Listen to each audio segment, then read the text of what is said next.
All right, we're going to be talking more about Matilda and, indeed, your amazing career in a little while. But, Tim, as we saw last night, British troops are in Afghanistan and they're still putting their lives on the line, despite the fact that combat operations, I should say, ended in 2014.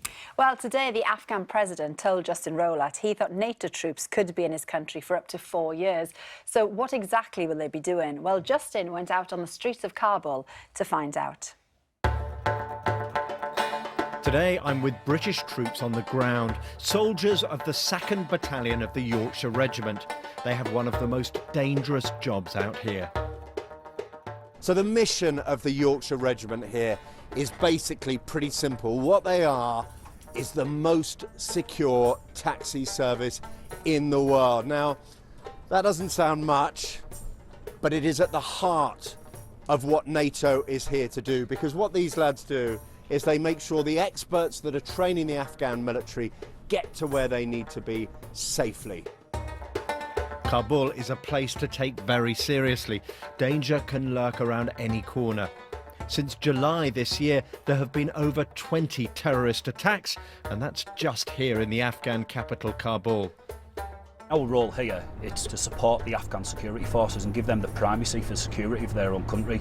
And the safer the streets are in Kabul and every other city within this country, then the safer our streets are. I'm riding along with the Yorks today. We're out on patrol, meeting up with some of the soldiers who guard the checkpoints into the city.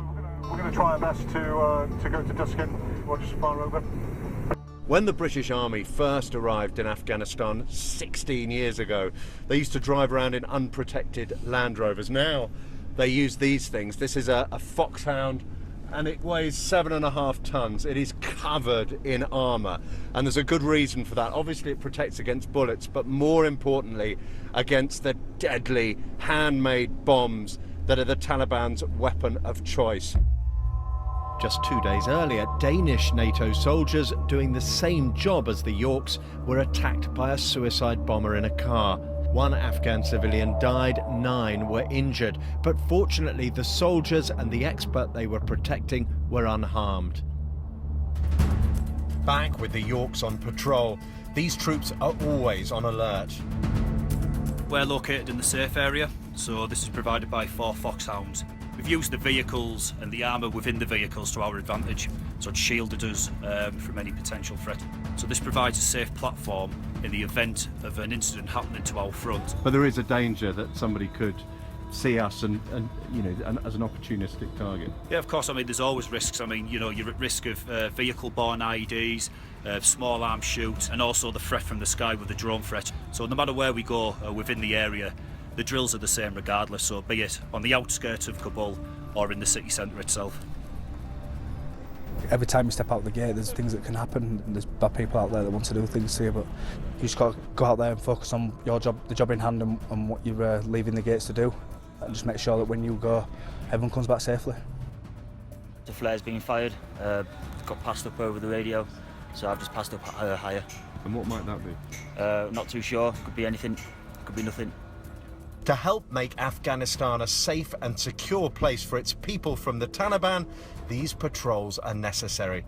And calling in on Afghan checkpoint commanders is a regular task. I'm just wondering if you've had any issues with the Taliban in this area. Spending time with these troops, I can't but admire the attitude of young Lance Corporal Nicky Grantham, who's just as concerned about his mum as he is about the Taliban. I know she'll always worry, but she does understand that I really want to do this, and I've always been dying to get this experience. Just how much training we go into and how much preparation, I think she realises that we are in safe hands here. As we head back to base, we get news of an attack across town on another British patrol driving a Foxhound vehicle.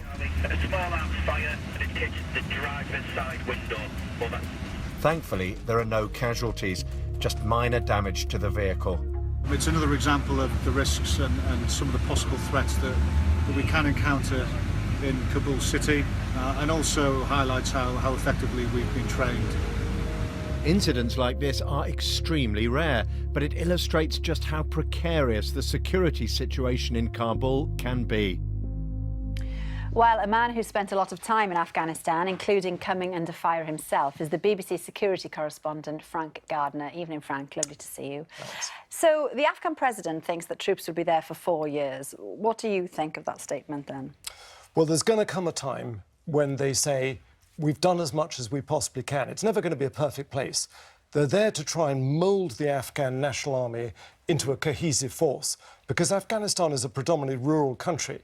Most people there have never been to Kabul. You know, the government in Kabul might as well be on the moon as far as they're concerned. It's so far away. So the Afghan army is very good at fighting, but it's not very good at logistics, and it lacks the kind of support, the boring things like supplying the food and things like that for extended operations. So the military are there, the Western militaries are there to try and help them with that. But eventually, they will probably have to go. And Frank, the UK troops were there with full-scale operations for nearly a decade, around 8 years, between 2006 and 2014. What did the British troops actually achieve? I think you've got to look at why did they go in the first place. They went in as part of an international force in response to the 9/11 attacks in 2001. Now, from the time that they went in, up until the present, there has not been a single international major terrorist attack launched from Afghan soil. So when mothers ask me, you know, my son, she might say, has come back and he's missing half his leg, or he's come back really traumatised, you know, tell me it was worth it. Obviously, I'm not in the government, but I point that fact out to them, that they kept Afghanistan from being a base for international terror. As you've seen in the film, it's far from perfect.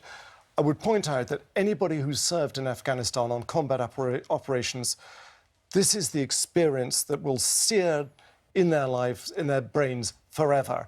The terror of going out of those forward operating bases and thinking, there's a fair chance I'm going to get blown up. I just hope I lose my lower leg, not the whole leg.